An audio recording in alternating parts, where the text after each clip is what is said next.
In 1947, a lot of people in America got really excited about UFOs. Multiple unidentified flying objects are picked up on radar by air traffic controllers at Washington National Airport.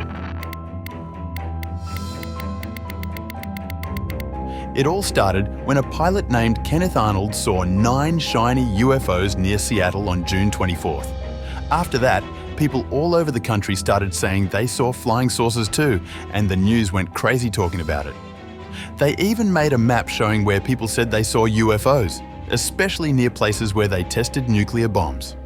At the same time, a guy named Mac Brazel found strange stuff on his farm in New Mexico. This made people extremely curious. At first, when he gave the weird stuff to the military, they said they had a disc. But the next day, they changed their minds and said it was just from a weather balloon. Years later, in the late 1970s, people got interested in the Roswell incident again. There were rumors about aliens crashing in New Mexico. A guy named Major Marcel wrote a book saying the stuff they found was from aliens. People started saying there was an alien they caught and secret alien tech at Area 51. But what is Area 51 exactly? What's the secret it's holding back? Let's find out the answers to these questions in this video. Area 51 is a secret military place in the desert. It's super off-limits, and all the warning signs show that this place is treated like some highly secured international border area. One time, Joe Rogan, the famous podcaster, talked to a guy named Bob Lazar who said he worked at Area 51 on alien stuff. But eventually, this all led to a funny thing in 2019. A college guy made a joke on Facebook about raiding Area 51. He didn't mean it seriously, but millions of people signed up for this raid event.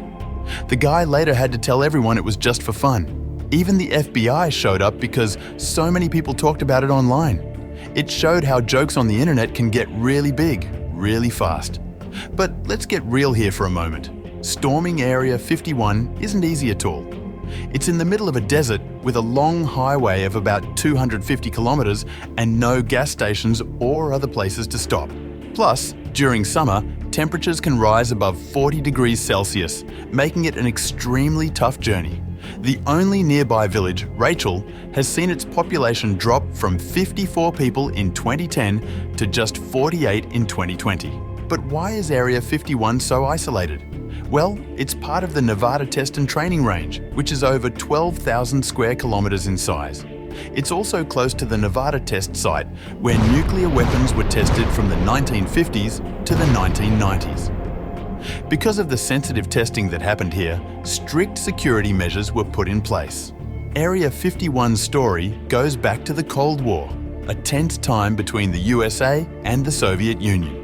It was set up as a place to test and develop aircraft, especially spy planes for the US military. Because it's so secretive, lots of conspiracy theories have sprung up around Area 51. In 1954, President Dwight D. Eisenhower wanted a secret place for a program to spy on other countries from high altitudes. The CIA found a spot in Nevada called Groom Lake, which later became known as Area 51. This area, already used for nuclear tests, became the center for developing spy planes that could fly high and far, like the U-2 spy plane. The U-2 spy plane used to be a big deal, but in 1960, one was shot down.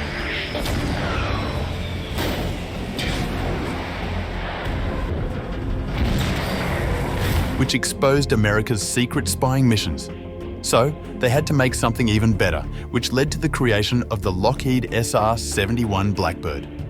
This plane was super fast and could fly very high, making it hard to intercept. To keep it all a secret, the CIA used UFO conspiracy theories. They neither confirmed nor denied UFO sightings, letting people believe whatever they wanted. This helped keep the true purpose of the SR-71 program hidden. The link between the SR-71 program and UFO sightings was a clever trick. But the CIA had to clear things up to stop wild stories and keep their operations safe and secret. In the 1970s, people started talking again about UFOs because of tests done on the Blackbird SSR-71 airplane. It wasn't until 1994 that the real story came out. Even then, some still believe in conspiracy theories. one big reason why people think of aliens and Area 51 together is because of a man named Bob Lazar. He said he worked on an alien spaceship in a part of Area 51 called Sector 4 in 1989. But experts say he made it all up. Later, there was a big event planned called Storm Area 51. They thought 2 million people would come, but only about 6,000 showed up for a music festival called Alien Stock. People camped out and had fun, even though there were lots of police there, costing about $300,000. The Roswell incident is another famous story. At first, they said it was a weather balloon, but it turned out to be a balloon for spying on nuclear stuff, part of Project Mogul. The government saying one thing at first and then changing it has made people not trust them. Even after they explained everything in 1994, some still doubt it. In simple terms, most normal passenger airplanes fly high in the sky at altitudes between 10,000 meters and 12,000 meters.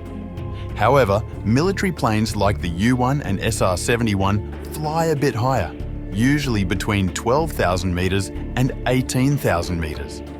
The SR-71 holds the record for reaching the highest altitude among them, going up to 26,000 meters at its maximum capability. Sometimes, when military planes fly near sunset, they look strange and people think they're UFOs. But really, they are just special planes flying at high altitudes. They're tested near sunset when the sun can make them look weird. So many UFO sightings are just mistakes, like seeing drones or flares. Basically, UFO stands for Unidentified Flying Objects. It doesn't mean they are aliens, just that we don't know what they are. The planes they tested near Area 51 are why people think of aliens there. The US Air Force even had a program called Project Blue Book to check out UFO sightings. They found out lots of times it was just their own planes people were seeing. Bob Lazar, who believes in secret plots, said he worked for the government to study alien technology. But later, it was found out that he lied about his education, saying he went to MIT and got a degree there when he didn't. He insists he did secret research at MIT, which is why there are no records. But it's like saying you went to a famous school because of secret work without proof. Lazar also said alien spaceships used element 115 for power and gravity. But in 2003, Russian scientists made element 115 and called it moscovium. It doesn't do what Lazar claimed. In 2013, the CIA revealed details about Area 51 under a law, showing exactly where it is in Nevada. Later, in 2017 and 2021, the CIA shared millions of documents about UFO sightings and tests. Now, instead of calling them UFOs, the US government calls them UAPs, or Unidentified Anomalous Phenomena, to avoid linking them to aliens. They are trying to share more info about UAPs. Videos released by the US Pentagon in 2020 and the UAP task force created by the Defense Department in 2020 shows this effort. Many sightings of UFOs are thought to be secret government tests, not aliens. Area 51 is still a big deal for testing new planes and attracts many people. It's a military area, and going there without permission is against the law. Trying to enter, as YouTuber Ty's Granzier did, can lead to trouble with the law. In the end, we're still figuring out the secrets of Area 51 and UFOs, UAPs, with both governments and regular folks keeping a close eye on things. So, what lies beyond our current understanding of the universe? Are we truly alone? Does Area 51 truly hold any aliens, or is it just a hoax? Share your thoughts in the comments below, and don't forget to subscribe for more intriguing content like this. Keep questioning, keep exploring. Thank you so much for watching, and see you in the next video.